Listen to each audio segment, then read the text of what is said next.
So it was a rumble in the tunnel last night when the Toronto FC played Club America, part of Champions League. Kurt, break it down for us. What happened there in the tunnel?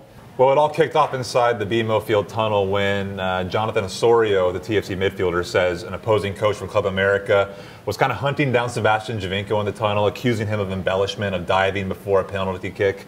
And Osorio says he stepped in the middle of them and eventually received an elbow to the chin that kind of staggered him a little bit. He said he was okay. There was no marks after the game. But the allegations are there that one of Club America's coaches actually assaulted Jonathan Osorio in the process of halftime, and both teams go into their own locker rooms. Okay, and then what is Club America saying the Toronto police did to them in the tunnel? Some pretty serious allegations. It's one of those he said, she said, they said kind of issues where Club America's coach post-game says, it wasn't our guy who assaulted Jonathan Osorio, it was actually the Toronto police who assaulted 3 of our players. He says that everything was kind of, being separated, and his players were actually shoved, and the translator used the word hit. So some allegations there. But Coach Greg Vanny, TFC's coach, came in afterwards, basically dismissed all of Miguel Herrera's allegations and saying that he was there. Toronto police didn't assault anybody. So it's really going to be one of those things where we look at security cameras and see what actually happened in the coming days. Okay, Kurt, you cover TFC. Who do you believe?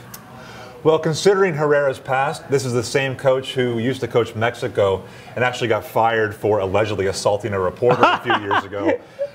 And he was making all kinds of allegations post-game about the referees making his team change their underwear pre-game, and he was very down on the officials.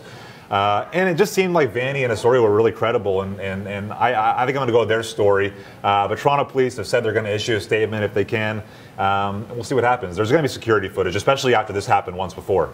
Okay, yeah, you just mentioned once before this happened, TFC and New York Red Bulls. What's the deal here? Do people just not like Toronto FC, or do they got a bad rap? Yeah, well, I mean, unlike other sports, a lot of times in soccer, both teams go into the same tunnel. Now, at BMO Field, the away team is actually supposed to split off and go a different direction into their own locker room. But as happened last year with the New York Red Bulls, both teams kind of come together. During last year's playoff, there's a massive scuffle. Sasha Kleshman was actually suspended this year because of what happened. Josie Altidore was suspended after that for last year's playoffs after that happened. So there's some questions now as whether or not TFC should look to change its protocol for players entering the tunnel to prevent this in the future. Okay, so these two teams are going to meet next week in Mexico City. Club America, TFC, what kind of fireworks can we expect? Well, TFC can actually advance to the Champions League finals with a 1-goal loss because they won 3-1 on Tuesday night.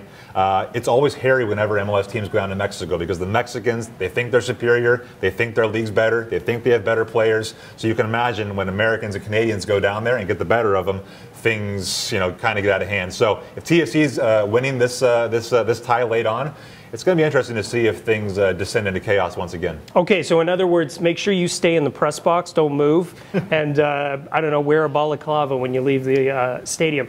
Leave us your thoughts down below, or tweet us at the Toronto Sun.